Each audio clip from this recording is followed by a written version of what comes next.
The rain lashed against the panoramic windows of the private aviation terminal. Julian Ashford paced the polished marble floor, his custom-tailored suit feeling more like a straitjacket with every passing minute. He was the chief executive of Ashford Holdings, a man who moved international markets with a single phone call, yet he could not command the weather. A massive coastal storm had grounded all outbound flights, leaving his private jet sitting useless on the flooded tarmac. Missing the evening gala was simply not an option. It was a mandatory appearance to secure a massive merger, one that required him to present a stable, family-oriented image to a deeply traditional board of directors.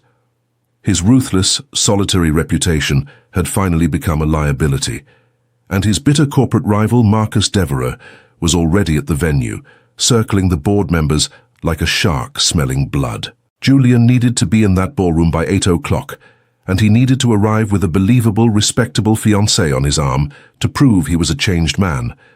But his assistant had failed to secure a suitable companion in time.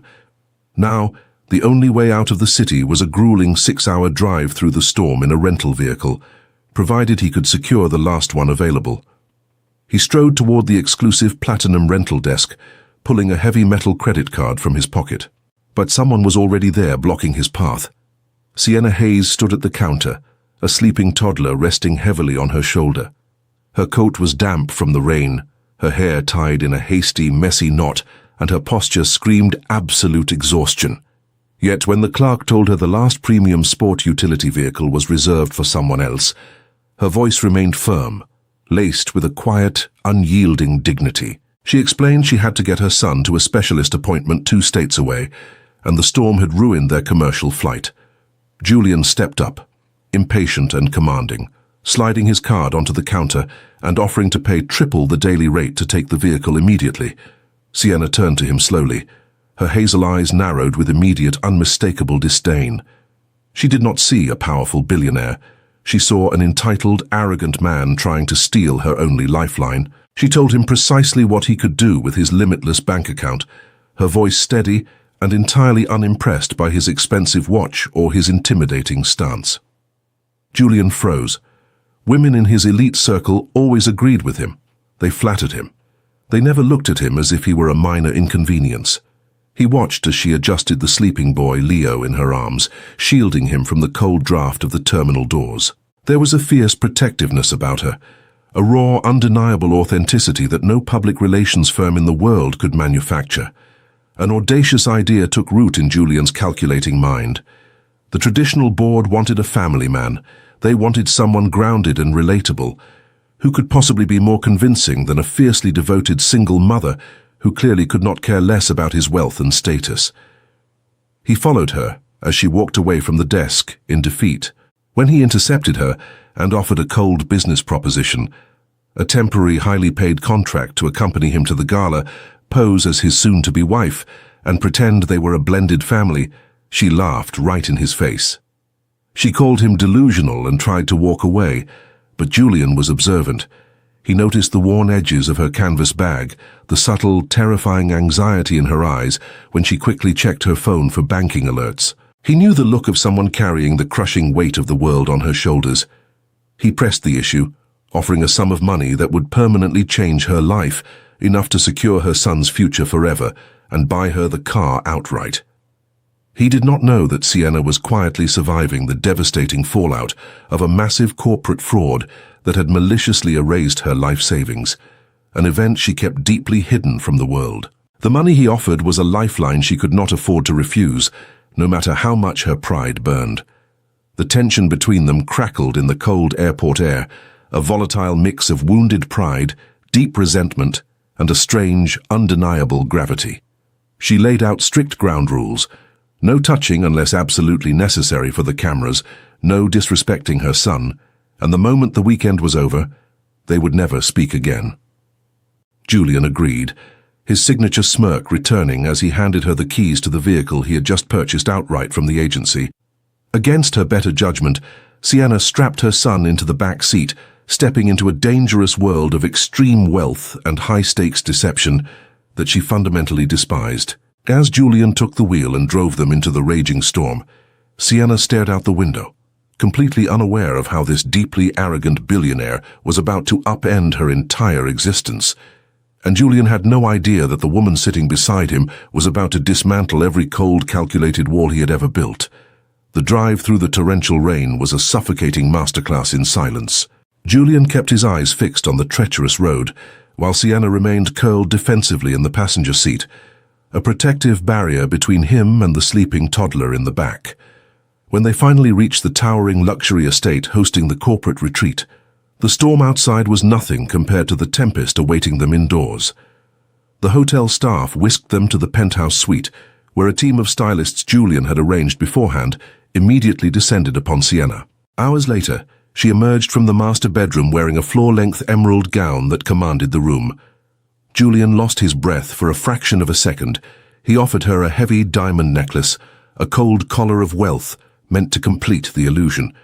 She flatly refused, telling him her own simple gold pendant was enough. He tried to insist, reminding her they had an image to sell.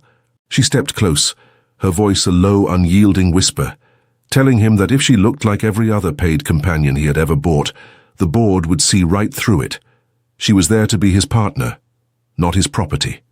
He slowly lowered the velvet box, a strange spark of respect igniting in his chest.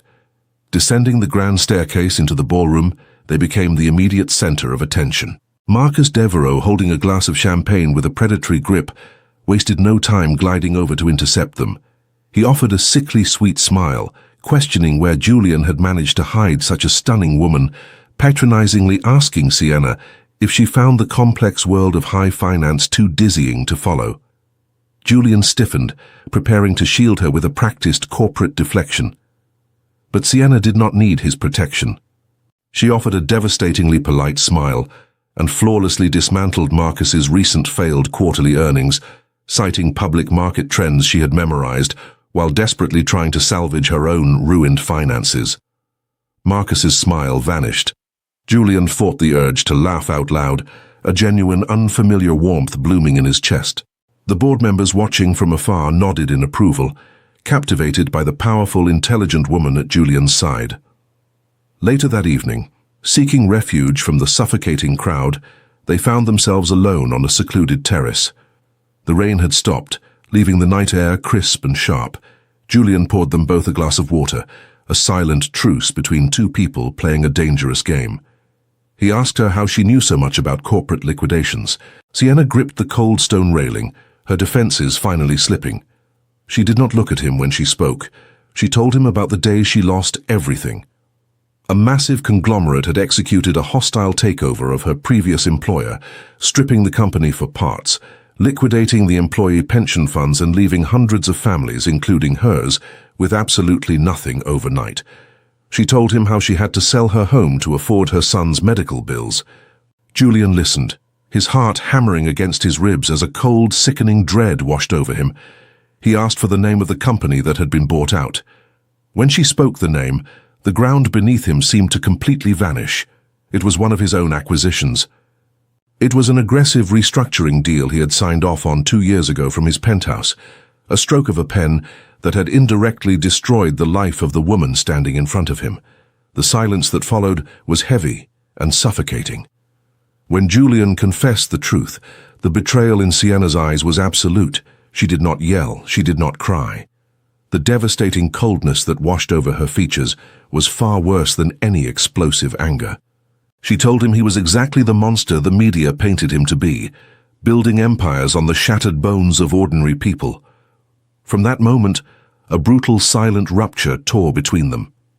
For the next 2 days, Sienna played the perfect, adoring partner in front of the cameras, but the second the doors closed behind them, she treated him like a ghost. Julian, a man who had never apologized for anything in his life, found himself desperately wanting to bridge the impossible gap. He did not buy her gifts. Instead, he made sure a fresh pot of the exact cheap diner coffee she preferred was waiting for her every morning. He cancelled a critical networking breakfast to sit quietly in the suite and read a picture book to Leo while Sienna took a much-needed hour to sleep. Small, desperate gestures of a man realizing his wealth was entirely useless against a broken heart, but the silent war between them was about to be interrupted by a far more dangerous threat. Marcus Devereaux had noticed the sudden, icy shift in their body language. Sensing a vulnerability, Marcus had quietly paid an exorbitant sum to a private investigator to dig up everything on the mystery woman on Julian's arm. By the third afternoon, just hours before the final gala dinner where the merger was meant to be finalized, Marcus had obtained a copy of Sienna's financial history and connected the dots. He cornered Julian in the empty hotel library, tossing a thick manila folder onto the mahogany desk. Marcus laid out his ultimatum. Either Julian walked away from the merger and handed the entire deal over to him, or Marcus would take the stage at the dinner and expose the entire sham. He would publicly humiliate Julian for hiring a desperate woman whose life he had ruined, framing it as a twisted, cruel exploitation that would make the traditional board of directors instantly revoke the merger and demand Julian's resignation. Julian stared at the thick folder resting on the mahogany desk. For the first time in his life, the threat of losing $1 billion deal did not make his blood run cold. Looking at Marcus Devereaux's smug, predatory face, Julian felt only a profound exhaustion with the hollow world he had built. He did not negotiate. He did not threaten. Julian simply buttoned his jacket, told his rival that the era of ruling by fear was over, and walked out of the library, leaving Marcus standing in confused silence. Julian went straight to the suite where Sienna was packing her small canvas bag. He stood in the doorway and confessed everything about the blackmail. He pulled the original contract from his pocket and tore it in half, telling her the money was already transferred to her account with no strings attached. He looked her in the eyes, stripping away all his armor, and told her he was going to publicly dismantle his own aggressive acquisition division, starting with a full restitution fund for every family his company had ruined. He warned her that the gala was about to become a media circus, and she needed to leave immediately to protect Leo. Sienna stopped packing. She looked at the torn pieces of paper on the floor, then up at the man standing before her. She had expected arrogance, deflection, or a demand for her silence. Instead, she saw a man willing to burn his own empire to the ground to protect her dignity. A slow, quiet resolve settled over her. She gently placed Leo back into his portable crib, turned to the mirror to adjust her simple gold pendant, and told Julian that she had spent the last 2 years running from corporate bullies. She was not going to start running again tonight. The grand ballroom was buzzing with anticipation as the board members gathered for the final toasts. Marcus Devereaux stood near the front, a malicious grin spreading across his face as he prepared to signal the hired press. But before Marcus could make his move, Julian took the stage. The room fell silent. Instead of announcing the merger, Julian looked directly at the board of directors and delivered a devastatingly honest speech. He spoke about the true cost of their profit margins, explicitly detailing the hostile takeover that had ruined hundreds of working-class families. A murmur of shock rippled through the crowd. Julian did not stop. With surgical precision, he exposed Marcus's extortion attempt, revealing that he had already forwarded the digital trail of the private investigator's illegal wiretaps to the authorities and the board's legal team. Marcus turned pale as the very investors he had tried to court stepped away from him in disgust. Security escorted the disgraced rival out of the ballroom, his reputation and career instantly reduced to ashes in front of the entire elite establishment. Later that night, far away from the flashing cameras and the chaos of the boardroom, Julian and Sienna stood on the empty beach behind the estate. The storm had finally passed, leaving a sky scattered with brilliant stars. Julian did not offer her a diamond ring or a grand, empty promise. He simply reached into his pocket and handed her the drafted legal documents for the new restitution fund, naming her as the chief director. He asked for nothing in return, only the permission to take her to a simple diner the next day, as a man hoping to earn a second chance from a woman who had taught him how to actually live. Sienna looked at the papers, a genuine, radiant smile breaking across her face for the first time. She reached out, gently taking his hand instead of the documents, and told him that a cup of cheap diner coffee sounded like a perfect start. The seasons shifted, and a year later, the cold, echoing penthouse Julian once called home had been replaced by a warm, sunlit house in the suburbs. The aggressive corporate raider was gone, replaced by a man who spent his Sunday mornings building block towers with a little boy named Leo on the living room rug. Sienna watched them from the doorway, her heart full, knowing that sometimes the wrong flight leads exactly to the right destination, and that true wealth is never found in a bank account, but in the quiet, everyday moments of a life built together. If this journey touched your heart, share it with someone who needs to hear a good story about redemption and love. Subscribe to the channel to follow along with our next stories, and we will see you next time. Based on the story provided, the infographic highlights its central psychological and social themes. Texto colado. Editar.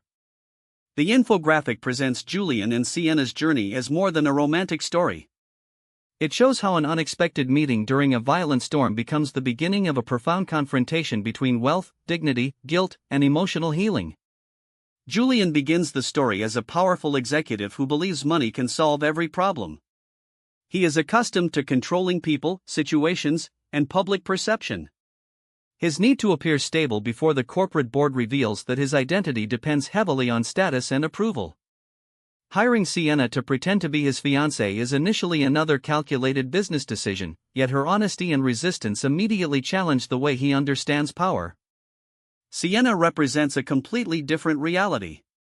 She is exhausted, financially wounded, and deeply protective of her son, but she refuses to surrender her dignity. Her distrust of Julian is not simple stubbornness. It comes from the trauma caused by a corporate system that destroyed her savings, security, and confidence in powerful institutions. Her strict boundaries show that she is determined to protect herself and Leo from further exploitation. Although Julian sees wealth as protection, Sienna understands that money without ethics can become a weapon against vulnerable people. The infographic's psychological analysis emphasizes the conflict between control and trust. Julian uses arrogance and emotional distance as shields because vulnerability feels dangerous to him.